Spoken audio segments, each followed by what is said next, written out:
Blood is foul, the flesh dross. My ascendance thirsts for life itself. Krovax, Evinkar of Wrath.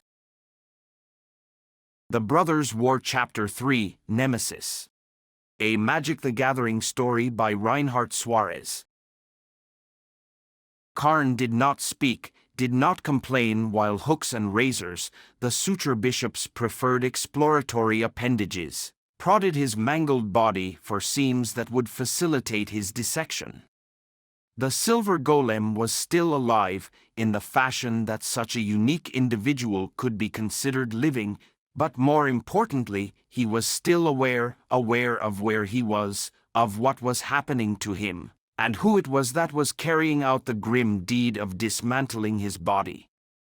Detecting Karn's cognizance wasn't an easy matter of checking for breathing or watching for subtle eye movements. One had to feel for a spark to know it was there.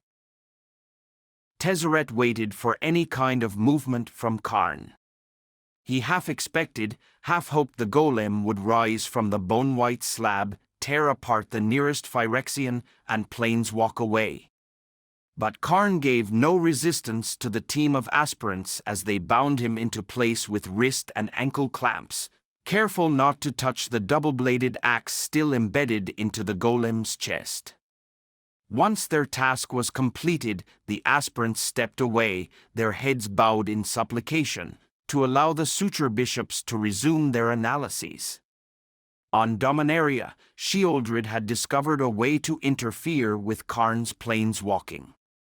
Tezzeret supposed that was what kept the golem trapped now as well. The bone-white slab was veined with minerals that made what flesh Tezzeret still had itch, even though he stood a good distance away. Why Karn was so docile, though? A perfect vision. Tezzeret hated all of this. Hated everything in the fair basilica. Hated anything to do with the machine orthodoxy. On Esper, the Seekers of Karmat also swathed themselves in sanctimonious claptrap, lording the secrets of Ethereum forging over all of Vectis. Though he was one of them, he'd also been bamboozled by their ruse. Karmat, the sacred reagent and key to creating Ethereum, did not exist as anything but an elaborate hokum to keep the unenlightened rabble under the Seeker's heel. So, too, was Elesh Norn's promise of enlightenment. Striding into the cold chamber was another familiar face, a Johnny Goldmane. He was accompanied by a leader among the priests, a high exarch, who guided a floating assemblage of spider-like arms up to the altar where Karn lay prostrate. The priests, like their aspirants before them, seemed to intrinsically acknowledge rank, to acquiesce to their betters, and swayed away from the altar with uncanny grace. "Rebirth," said a Johnny. "The pains of destruction give way to glorious perfection." Tezzeret didn't respond. A Johnny's very presence troubled him greatly, and not only for his proclivity to quote passage and verse from the argent etchings, Elesh Norn's paean to her own vanity. No, it was more than that. During the time when he'd served Nicol Bolas, there would be quiet periods when the Elder Dragon contemplated his next moves. A Johnny was never left out of Bolas's plans. He'd devise special stratagems to occupy the Leonine while Bolas's other schemes progressed. To Tezzeret, the truth was evident. Nicol Bolas, Planeswalker, Elder Dragon, God Pharaoh, was obsessed with a Johnny Goldmane. Whatever had happened in their battle during the conflux of Alara had inspired a hesitancy in Bolas that he had for few others. And yet, the Phyrexians had broken him easily. So easily. Tomio had been the first to undergo Gingitaxias's special completion process, enriching her with glistening oil while retaining the powers of her spark. Buoyed by that breakthrough, the master of the progress engine eagerly subjected captive planeswalkers to ever more effective and painful procedures. Now, Tezzeret and some of his most hated adversaries were ostensibly on the same side. Let go of your memories and be reborn.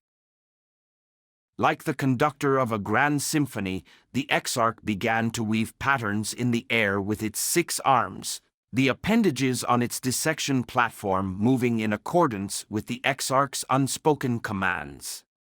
Their white chitinous tips split open, revealing implements attuned to the task at hand: saws, blades, pincers, forceps. As the arms began their work, Karn still said nothing. Even as metal teeth ground into his body and sheared off his limbs, he kept silent. "Only in her grace are we saved," said Ajani, his voice quivering in exultation. "Our old forms are cages that the mother melts down and reforges into destiny." "We make our own cages," muttered Tezzeret as he turned to leave. He found his way blocked by one of Elesh Norn's elite angelic guard, its serrated wings curled around its body. He attempted to step around the angel, but it used its staff to bar his way. "The ritual is not finished," the angel proclaimed. "Leaving is forbidden." "I'm not beholden to you," said Tezzeret. "Move. You are to bear witness. Then you will receive what has been promised to you." Without thinking, Tezzeret placed his hand on his chest, the resting place of the planar bridge. Underneath his breastplate, he could feel the creep of the artifact eating him alive. A tiny bit at a time, but inexorably so. If not for periodic cauterizing in the Kuldotha forges, he may have already succumbed to the gate's debilitating energies. But that was only a stopgap. His life depended on him getting what he was promised, what he deserved: a new body made of dark steel, far stronger than Ethereum and free of the accursed planar bridge.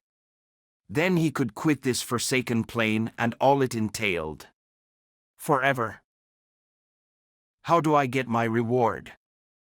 Tell me now." "When our deep faithful are finished, you will bring the pieces of father to our mother." Another damned errand? He took a breath and calmed himself down. Though he fumed at being relegated to yet another menial task, one final indignity was worth his new body. Plus, if there was anything the machine orthodoxy valued above all, it was propriety. He had to play this delicately. "You would be a more appropriate courier," he demurred. "One does not refuse mother's invitation," the angel answered. In this, it was correct. It had now been several weeks since Tezzeret had seen the Praetor, since she'd quit her throne to reside full-time among the Mycosynth. Though he'd enjoyed free rein to visit the innermost layers of the plane during his previous stints on New Phyrexia, that was no longer the case. She'd barred everyone from visiting the lower levels, even the other Praetors. "There must be other tasks that demand my attention," he said, gritting his teeth. "Those with some measure of import?" "No." The angel unfurled its wings, exposing a suit of mail made of what looked like human teeth. "You have been given your orders." Tezzeret was suddenly aware that, despite his efforts at ingratiating himself to the angel, he'd become an object of scrutiny. He looked around, first at the angel glowering down upon him with a countenance made up of featureless red sinew, then at the aspirants and the priests momentarily sidetracked by his protests, and finally at Ajani, who stared at him with eyes that glowed a deep, burning red. Tezzeret forced a grin past his clenched jaw. "My attire is woefully inadequate for such an honor. I am fresh from helping Sheoldred back to her lair, and my armor still bears remnants from carrying her back to the dross pits." "Here," said Ajani, whipping off his white cloak, still stained with blood and soot from the events on Dominaria. Clean yourself with this. Tezzeret picked up the cloak, white with gold trim save for faded patches on it, off-color, pink like scar tissue. It hadn't registered with him until now that it was the same cloak once worn by Elspeth Tyrrell. Interesting. He was aware they'd been allies on Alara, but not of how close they'd been. Tezzeret studied the Leonine, knowing that deep inside that complete body, the spirit of the true Ajani still existed. Suppressed. Was he aware of what was happening? Was the cape some kind of cryptic plea for help from the recesses of the Leonin's mind? If so, Ajani was a bigger fool than Tezzeret had thought. This was neither the time nor the place to expose oneself in such an overt manner. Make no mistakes. Tezzeret stepped backward and bowed his head to mimic the gesture the aspirants made to their suture bishops.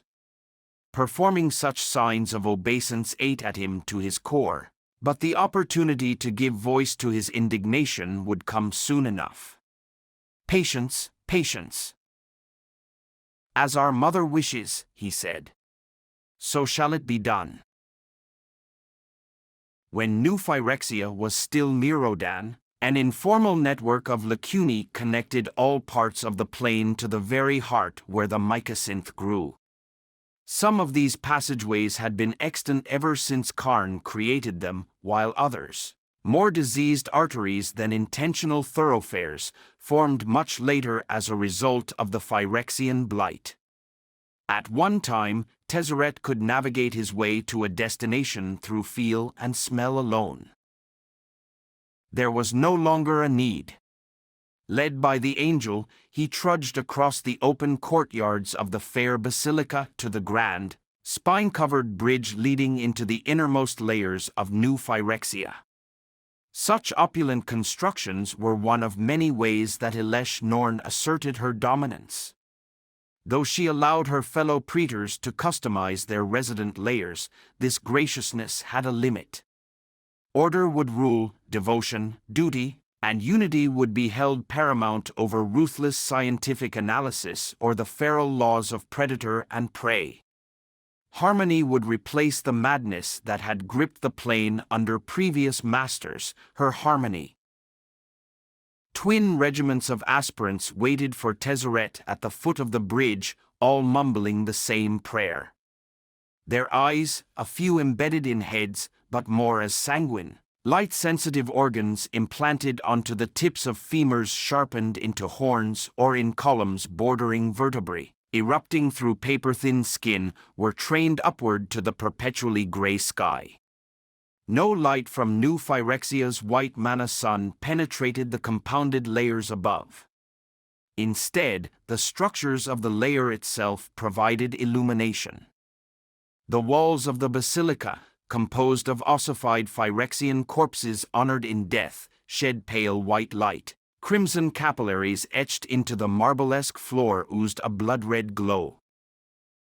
Move ever forward. Tezzeret walked toward the waiting crowd pushing his valuable tribute, a floating platform containing Karn's disassembled parts.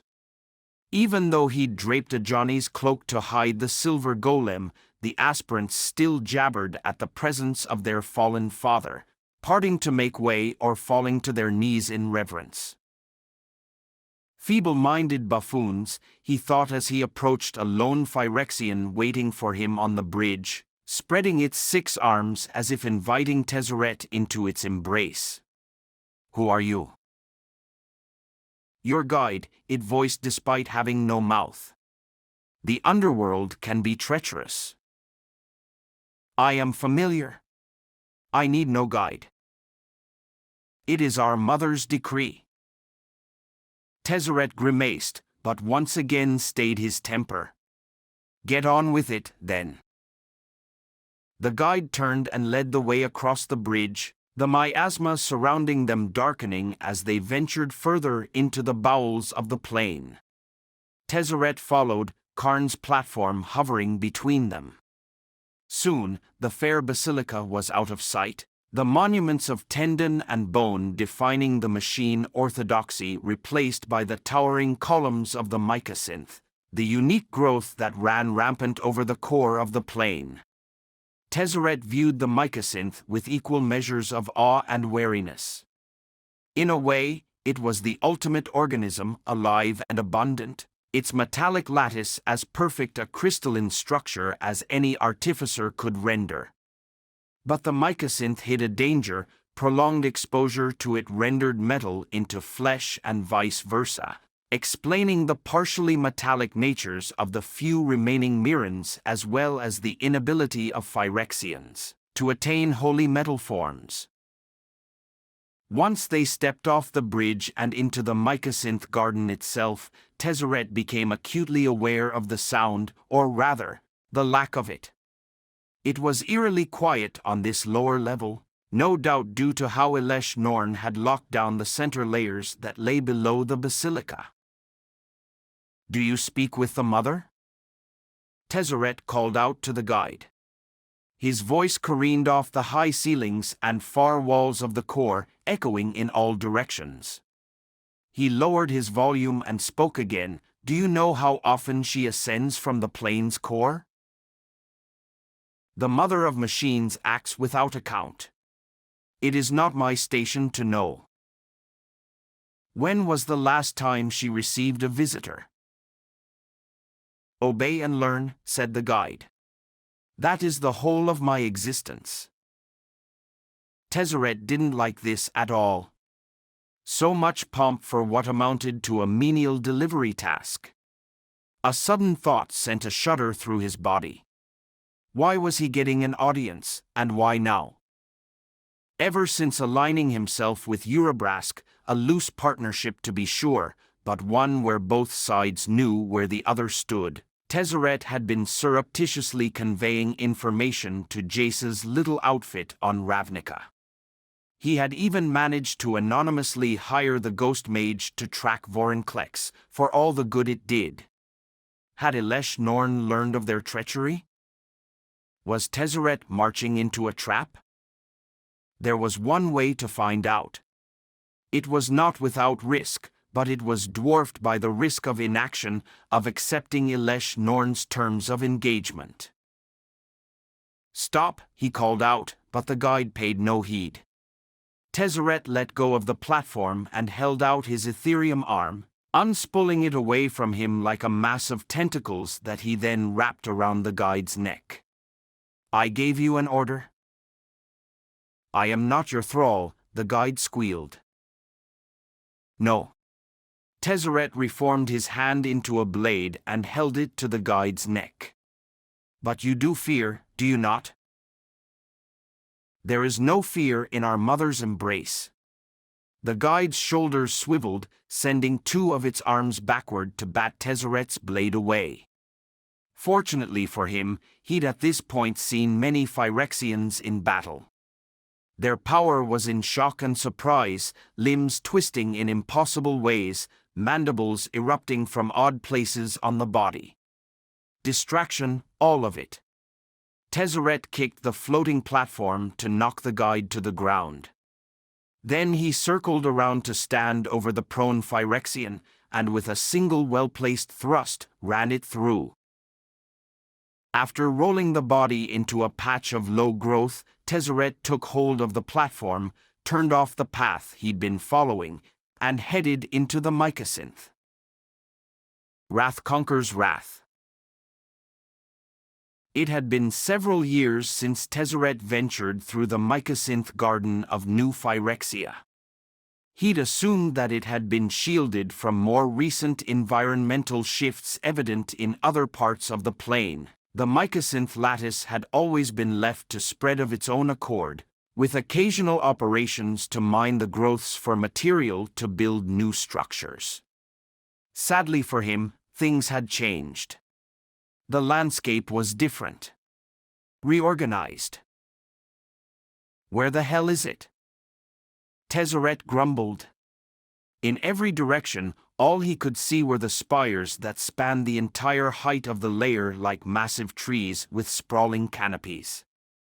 He made his way through the garden's barely navigable spaces, taking pains to stay vigilant. Making actual physical contact with the growths could transmit the Phyrexian taint due to the lattice merging with glistening oil. Creation breeds destruction, enables creation. Squeezing the platform through an opening between two columns growing into one another, Tezzeret emerged at one end of a flat expanse. There he caught view of a lone tower that could have been mistaken for yet another part of the lattice except for its golden sheen. "At last," said Tezzeret. He made his way to the tower, a defunct fortress used by a previous lord of the plain, a deity the Vidocans called Memnarch. He had never gotten a satisfactory explanation for who or what this Memnarch was from either contacts in Lumengrid or any of the current Phyrexian leadership. Surprisingly, Gingitaxias had been the most forthright when he described Memnarch as a mistake, but a valuable one for our purposes. Whatever this Memnarch's nature, its former haven was still intact.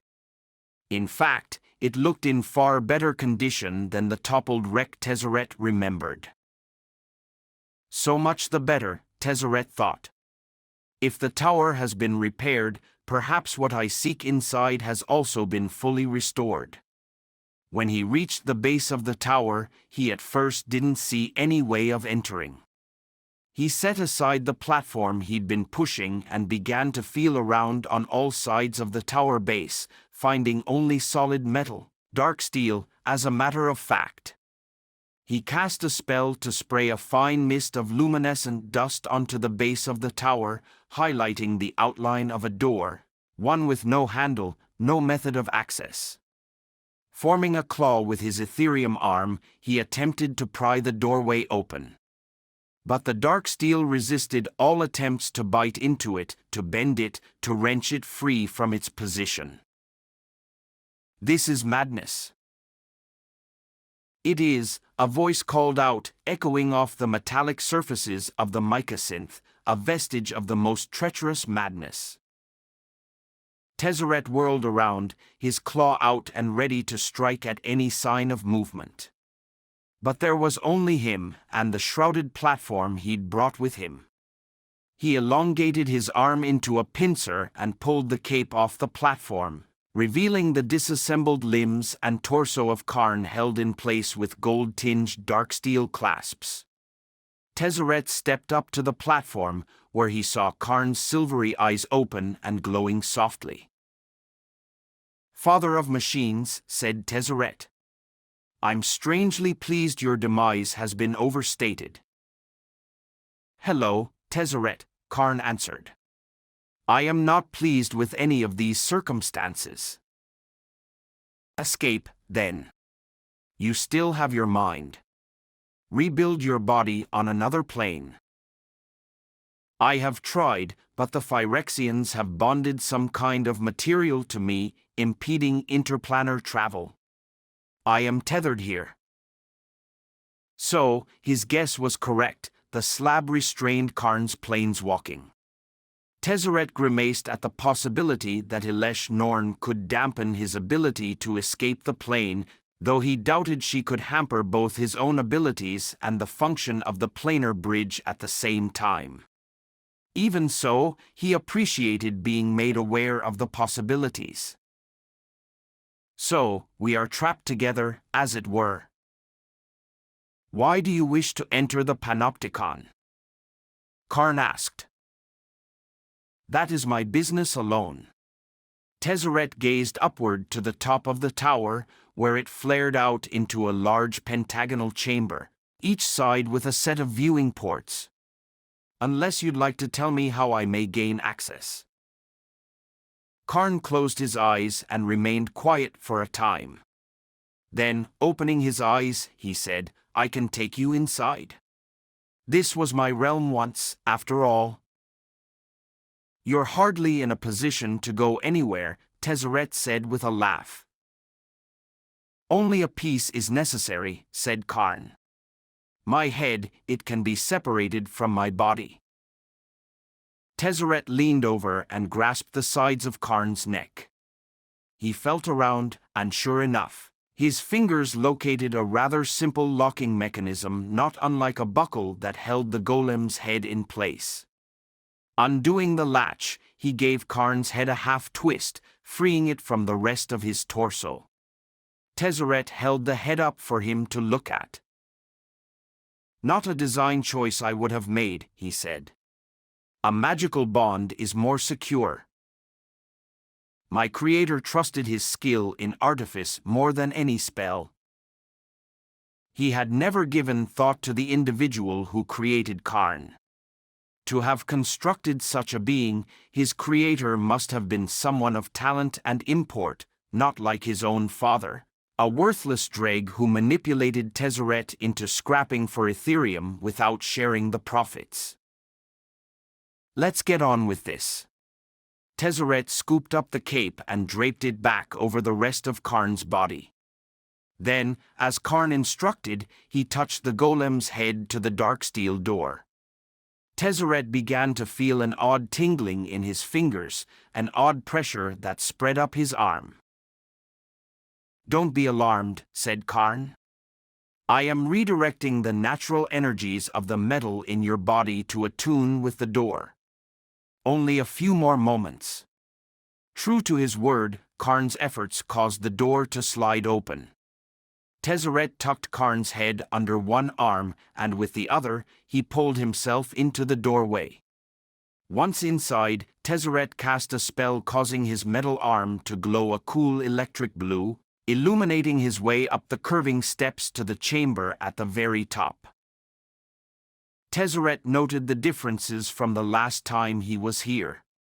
Gone were the burn marks on the walls, as were the clockwork throne and cracked floating orbs. Everything was clean. Upon two of the walls hung what looked like metal racks sized perfectly for restraining humans, and in the center of the room stood the object of Tezzeret's journey, an elongated, diamond-shaped monolith that would allow him to see into any part of New Phyrexia. "The dark steel eye," he said to Karn. "I was only able to use it a handful of times when I was spying for Nicol Bolas. But when I did, even half-broken, it proved quite insightful." "If Elesh Norn has restored the eye," Karn warned, "it will only show what she wants you to see. I'll be the judge of that." Tezzeret set Karn's head onto the floor and touched the surface of the dark steel eye. One of the facets opened, and he stepped inside. Like the panopticon, the eye had been restored to full functionality. Each of its mirror-like view screens was pristine, and when he touched the control panel, they lit up, inundating him with visions of the various layers of New Phyrexia. "Seek only certitude." Tezzeret gazed at images from every layer of the plane. Legions were being assembled and outfitted for war. He'd known the scale of operations. The praetors were not shy about boasting. But as he witnessed the sheer size of the forces being gathered, he began to wonder about how such an army would be deployed onto other planes. He'd assumed that the planar bridge would be key to Elesh Norn's invasion efforts, but he could never transport this huge a force, one that far outsized Bolas's army of Eternals. Then how is she going to do it? He wondered. As he turned the knobs on the control panel to change the views and angles visible on screen, he discovered that two locations managed to defy the eye's intrusion. One, he deduced, was Urabrask's domain. It was no surprise that the ill-tempered praetor of the Quiet Furnace had taken pains to thwart outside monitoring. The other elusive location was Elesh Norn's sanctum. Tezzeret slammed his fist onto the control panel, causing the screens to shut off and the door to open again. Karn was right. It would have been foolish for Elesh Norn to allow any device, especially her own, to betray her secrets. A sensible precaution, but no less infuriating. He stepped back out into the main chamber of the panopticon. "Did you see what you desired?" asked Karn. Tezzeret scowled at Karn's insolence, suppressing the urge to strike the once mighty planeswalker. "I saw annihilation," he said, pressing his back to the dark steel eye and sinking to the ground. "The fate that awaits us all. The fate you helped construct." "Don't lecture me," said Tezzeret.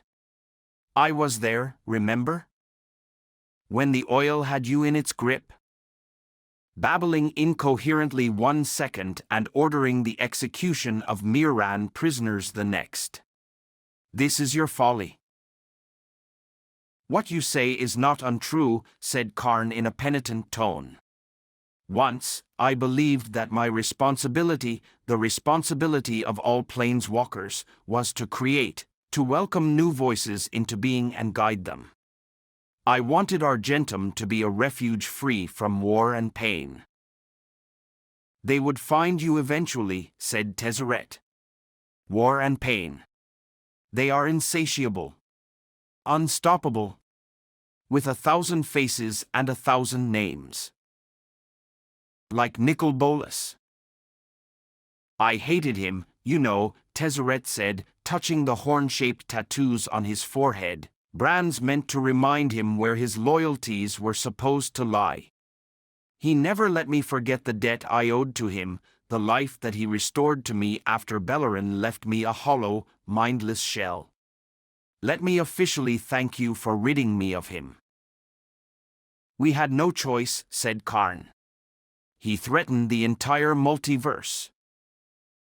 At that, Tezzeret roared with laughter. "Oh, father of machines, that is good.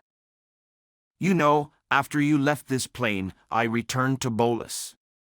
He wanted to know if the Phyrexians had attained interplanar travel, and I told him the truth, they had not. But, if they ever did, they'd be a force of chaos, a danger to any who would seek to rule.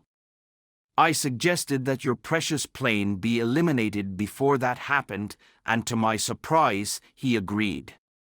His first act as God Emperor would have been to obliterate New Phyrexia from existence. And in exchange, all we needed to do is die, leaving everyone else to be his loyal subjects. It's always so simple to you, all of you simpering fools pretending your hands are so clean. The shining heroes come to eradicate the foul, the profane, the evil." Tezzeret felt his mask of congeniality burn away. "You speak of our responsibilities? You could have taken responsibility for your choices, embraced your position as Lord over New Phyrexia. Surely, it would have been better than the paradise promised by Elesh Norn." He stumbled to his feet and picked up Karn's head. "Every day that I live is one more that I have fought for. Every breath I draw is one closer to." "To what?" "Freedom." That's what he wanted to say. But in the same breath, another word edged onto his lips. Completion. His mind raced from one fleeting idea to the next. Ever since his initial arrival on New Phyrexia, he'd been protected from the influence of the glistening oil thanks to an inoculation furnished by Nicol Bolas. But what if? What if the protection had waned without the dragon alive to bolster it? Or worse, what if the treatments in the Kuldotha forges had introduced something worse than the planar bridge into his body? Something more insidious? Skin is the prison of the blessed. "You hear them, don't you?" said Karn. "Pay attention. Do not question. Follow. Become and belong. The same voices I heard when the oil had command of my heart." "Shut up." Tezzeret drew his hand back, transforming it into a spear point, and with his arm shaking with rage, held its tip to Karn's forehead.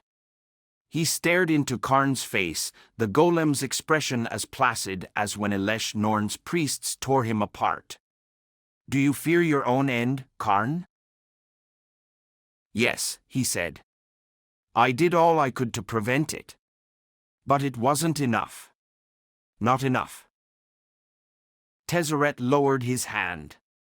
"She'll suspect something if you're harmed."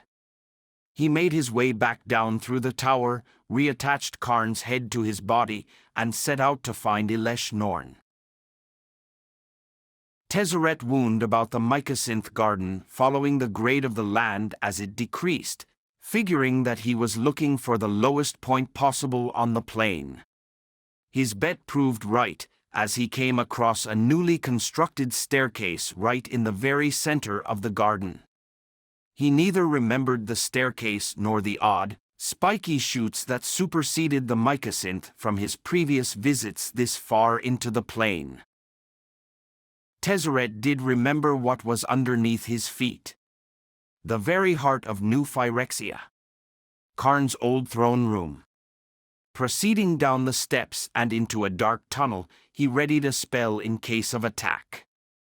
If memory served, he'd eventually come to a metal door the width and height of a giant, festooned with gears and cogs. But there was no such door. Instead, the mouth of the tunnel led out into what had been the chasm-like chamber where Karn's throne sat. Only, the throne was no longer visible underneath a tangle of thick, armored cables that coiled around it, spiraling up to the ceiling of the chamber. The scene was bathed in a pulsating red glow. A heartbeat. Tezzeret followed the roots of the tree-like structure to its base, next to which stood a peristyle, in the center of which was a reflecting pool. Sitting beside the pool was Elesh Norn, her porcelain body cloaked in a cowl the color of blood. The mother of machines looked up at his approach. "Tezzeret," she said, her gentle voice cutting through the thick air. "Your journey here was pleasant, we trust." "Without incident," said Tezzeret. She seemed to be in a good mood. A bad sign overall, he surmised. But in the short term, it boded well for him. He was ready to receive his dark steel body and let the Phyrexians slaughter each other. The multiverse was a nigh-infinite place. There were places to hide, to disappear into, to survive in. "I have done as you asked." He pulled the cape off the pieces of Karn's body, causing Elesh Norn to rise to her feet and bow. "Father," she said. The dark steel braces released at her touch, letting her take Karn's torso into her hands. "We welcome you to our great work." Karn said nothing. "Things have been difficult between us," she said. "But when you learn how we have been carrying forward your dream, you will understand why we did what we did to you, what we will do to you. Not as a punishment, no. But as penance, to show that none, not even our beloved patriarch, is above reproach." "Your work is indeed great, Mother," said Tezzeret. "But I believe we also have unfinished business. My reward." "For faithful service, yes," she said. "You have shown us such grace, Tezzeret. We could not have our realm breaker without you." Tezzeret remembered standing in Elesh Norn's throne room in the fair basilica when she signaled him to open a portal to Kaldheim. The energy matrix of the planar bridge burst from his chest, bathing his body in a vortex of electric fire. Spilling out of the red portal was the scalding hot endoskeleton of Vorinclex, one claw scraping the floor and the other clutching a bottle, which one of Elesh Norn's aspirants carried away. That bottle, it must have contained the essence of Kaldheim's world tree. And now, the Phyrexians had their own Realmbreaker. This was his doing. He was directly responsible. Elesh Norn smiled. We have decided that you shall be our herald on Dominaria. There remain interlopers on the plain scheming against us, planeswalkers of your acquaintance. You will lead the effort to enlighten them on the error of their ways. Back to Dominaria? Patience, patience. Patience? How often had he heard that word passed off to him in lieu of what he deserved? It was then that he understood Elesh Norn had no intention of fulfilling her promise. Her plan for him was to use him until he couldn't be used anymore, then cast him aside or worse, flay and rebuild him to be another lapdog like a Johnny. Whether the Seekers, Nicol Bolas, or the Praetors of Phyrexia, none who betrayed him in this manner would ever be spared his wrath. Not now. Not ever. He locked his eyes on Elesh Norn, pouring all his scorn, all his rage, all his hate into her image so that he would never forget this moment when everything became clear. If it was a war Urabrask wanted, he would get such a war. Tezzeret would make sure of it. At the far end of the reflecting pool, Elesh Norn placed Karn's torso onto a pedestal wreathed in porcelain white vines of ivy. She tilted her head. Do you truly have nothing to say? After all this time? We are family, after all. That's when Karn finally spoke, Joyra. Joyra is my friend, my best friend. We met in the original academy before the accident drove us from Toleria. She named me Karn from an old Thran name. She said it meant enough, she snapped. It is obvious that the stresses of this day have left you addled. Well played, Karn, thought Tezzeret. In a weakened position, yes, but remaining on the board. Rest your mind, father. Elesh Norn stroked Karn's face as a mother would an ailing child. When our great work is achieved, you will bask in the joy of perfection with the rest of the multiverse. Then she glanced up at Tezzeret. Gone was the facade of amiability, replaced by the frigid tenor of her voice.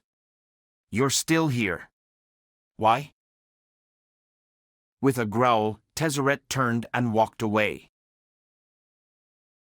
Art by Camille Alquier.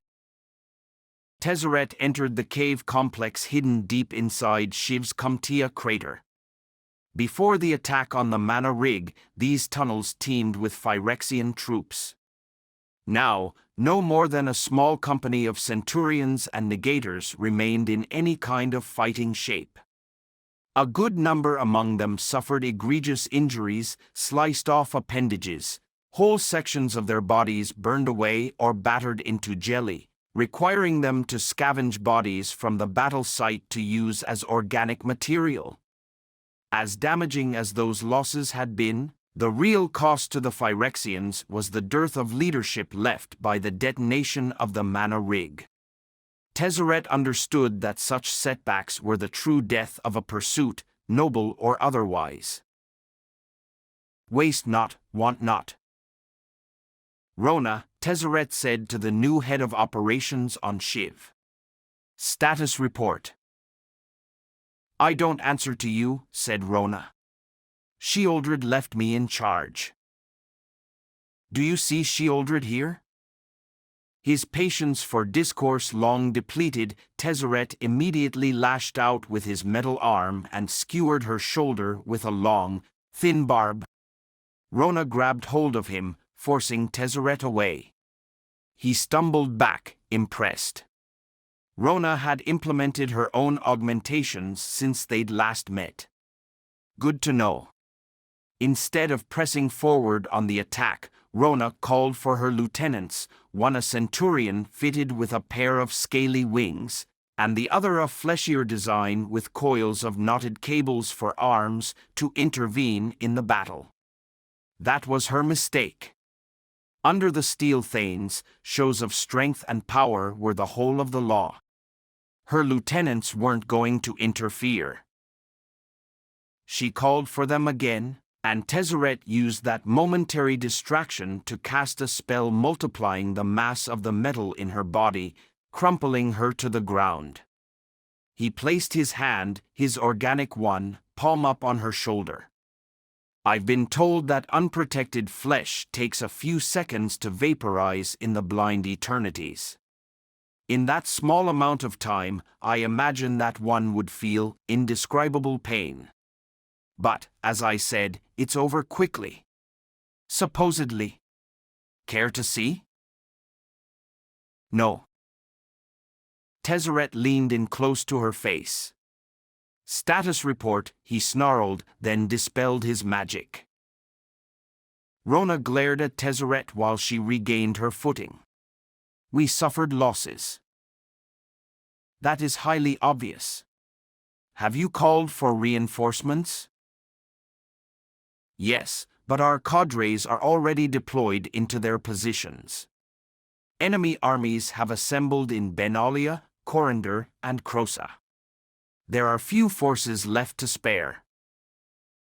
Humph. How long will it take for our troops to be fully restored? A few weeks. A month at the longest. Well, Tezzeret thought. He furrowed his brow, pretending to be concerned. We shall see which one of us is more patient, beloved mother. Your spies. Have they maintained watch over the planeswalkers? Yes. They have left Shiv, said Rona. But we have been able to track them back to New Argive. New Argive? What would bring them back there? As far as he knew, New Argive had been fully infested by Phyrexian forces. It would have been suicide to seek refuge within the walls of Argivia or any of the other major settlements. Unless they weren't trying to get help from their former allies. Curious. What of the special troops left in your care? Mother's elite? A smile cracked across Rona's face. Newly whole and waiting for their orders. Excellent, said Tezzeret. One big happy family.